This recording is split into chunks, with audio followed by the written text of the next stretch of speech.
Good afternoon, friends. Important video. There are two important provisions made applicable on metal scrap. First, reverse charge method. This is applicable when metal scrap falling under tariff heading 72 to 81 if procured from unregistered person.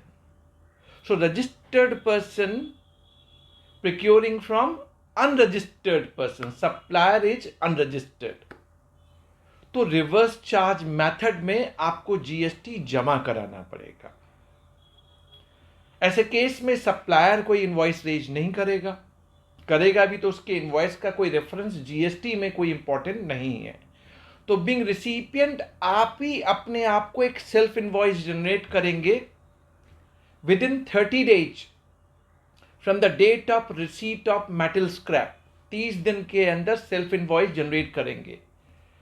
GST pay करना है as per time of supply provision section 12 subsection 3 which is earliest of 3, date of receipt of metal scrap, date of payment to the supplier or date following the end of 30 days from the date of invoice raised by the supplier.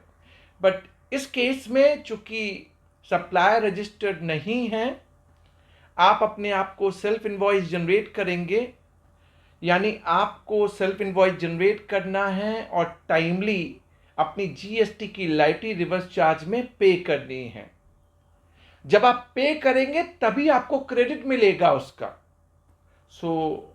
आप registered recipient हैं, आपने reverse charge की लाइटी पे की, पहले self invoice generate कीजिए within 30 days of receipt of goods, लाइटी उस मंथ में पे कीजिए, उसकी क्रेडिट लीजिए because it is going to be use for further supply. आपको क्रेडिट मिल जाएगा, credit in terms of rule 36 sub rule 1 clause B. ये प्रोविजन आपका हुआ रिवर्स चार्ज का। अब सप्लायर रजिस्टर्ड नहीं है बिकॉज उसकी एग्रीगेट टर्नओवर 20 लाख से नीचे है और कुछ स्टेट में थ्रेशोल्ड कम है, 10 लाख है तो 10 लाख से नीचे। लेकिन जैसे ही उसकी एग्रीगेट टर्नओवर थ्रेशोल्ड से ऊपर हुई, उस अनरजिस्टर्ड पर्सन को रजिस्ट्रेशन लेना होगा और जैसे ही उसने रजिस्ट्रेशन लिया तो वो रजिस्टर्ड सप्लायर बन जाएगा, सप्लाइंग टू रजिस्टर्ड रिसिपिएंट। फिर रिवर्स चार्ज एप्लीकेबल नहीं होगा, फिर फॉरवर्ड चार्ज मेथड होगा।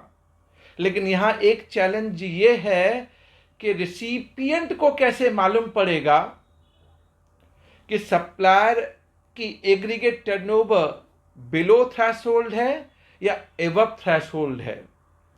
इसका कोई मैकेनिज्म आज हमारे पास अवेलेबल नहीं है।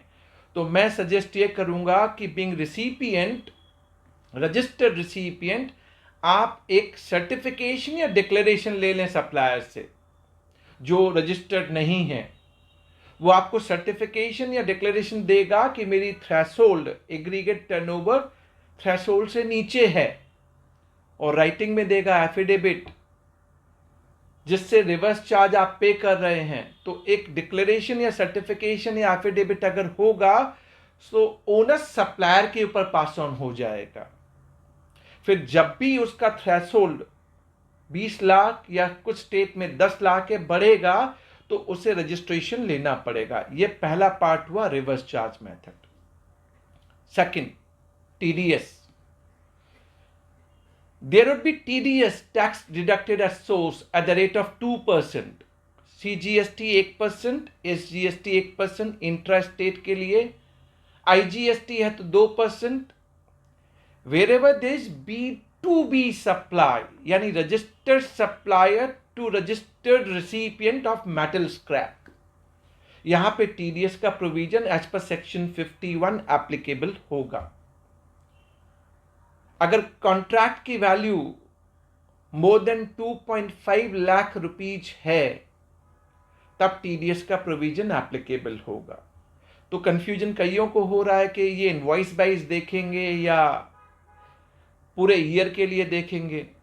तो अगर आप एक सप्लायर से मेटल स्क्रैप ले रहे हैं, B2B सप्लाई, और वो multiple invoices in different time period आपको इशू कर रहा है, तो कंसोलिडेटेड टुगेदर 2.5 लाख से ऊपर है तो आपको टीडीएस डिडक्ट करना है। सो बिंग रिसिपिएंट ये आपकी जिम्मेदारी होगी बायर, जब आप पेमेंट या क्रेडिट जो भी अपनी बुक्स में करेंगे, विच एवर इज अर्लियर, ऐसा नहीं है पेमेंट करते वक्त मान लीजिए आपने अगर ट्रांजेक्शन अपनी बुक्स में रिकॉर्ड कर लिया, क्रेडिट कर लिया, उस टाइम पे ही आपको टीडीएस डिडक्ट करना है। Tax deducted at source, GST, ये जीएसटी का टीडीएस है, इनकम टैक्स का टीडीएस अलग है, हम जीएसटी टीडीएस की बात कर रहे हैं 2%। So being recipient while releasing payment और credit whichever is earlier, आप टीडीएस डिडक्ट करेंगे। सो ये मैंने आपको टीडीएस डिडक्शन का पार्ट आपको बता दिया। जब आप टीडीएस डिडक्ट करेंगे तो एग्जाम्पल से समझ लें कैसे करेंगे। मान लीजिए सप्लायर रजिस्टर्ड है जो आपको 10 लाख रुपए का मेटल स्क्रैप सप्लाई करता है with 18% GST. So total transaction हो गया 11,80,000 रुपए। अब जो 2% का टीडीएस कटेगा कितने पे कटेगा? 10 लाख पे कटेगा। अमाउंट कितना हुआ? 20,000 रुपीज। तो आप सप्लायर को कितना पेमेंट करेंगे? आप करेंगे 11,60,000 रुपए। जब आपने टीडीएस डिडक्ट किया तो अब एज ए रिसिपिएंट आपको क्या करना है? आपका एक नॉर्मल रजिस्ट्रेशन है, लेकिन अब आपको टीडीएस डिडक्ट करना है तो आपको एक सेपरेट टीडीएस डिडक्टर का भी रजिस्ट्रेशन लेना पड़ेगा। यानी आप एक सेपरेट टीडीएस डिडक्टर का रजिस्ट्रेशन लेंगे और एक अलग रिटर्न है जीएसटीआर 7। तो जितना भी आपने टीडीएस डिडक्ट किया उसकी सारी डिटेल जीएसटीआर 7 में by 10th of next month आप सबमिट करेंगे और पेमेंट भी करेंगे इस टीडीएस का। जो आपने 20,000 रुपए काट लिए उसका पेमेंट करेंगे इन कैश। अब जो सप्लायर है, जैसे ही आपने रिटर्न भरा तो वो सप्लायर के ई कैश लेजर में, और टैक्स का आपने पेमेंट, टीडीएस का पेमेंट किया, वो सप्लायर के ई कैश लेजर में दिखेगा। सप्लायर ने एक्सेप्ट कर लेना है उस ट्रांजेक्शन को। तो सप्लायर के पास बैलेंस होगा 20,000 रुपए का जो आपने टीडीएस डिडक्ट किया है, उसका वो करेगा क्या?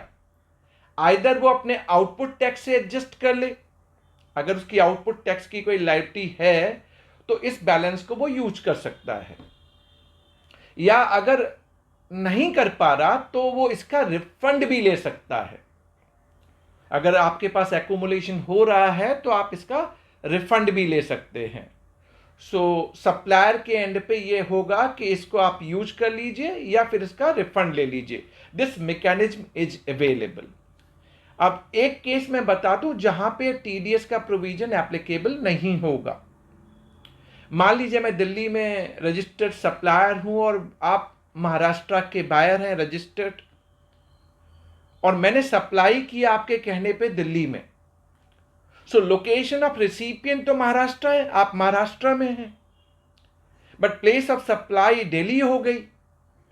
अगर location of recipient and place of supply is in 2 different state, TDS का प्रोविजन जो मैंने अभी आपको बताया as per section 51 is not applicable.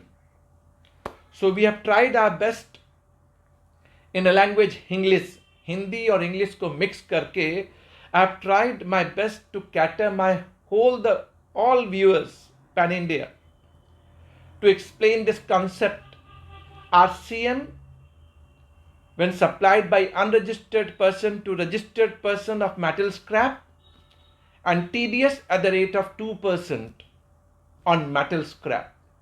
Hope it will help you for your better understanding. Stay tuned, lot many. Thank you very much.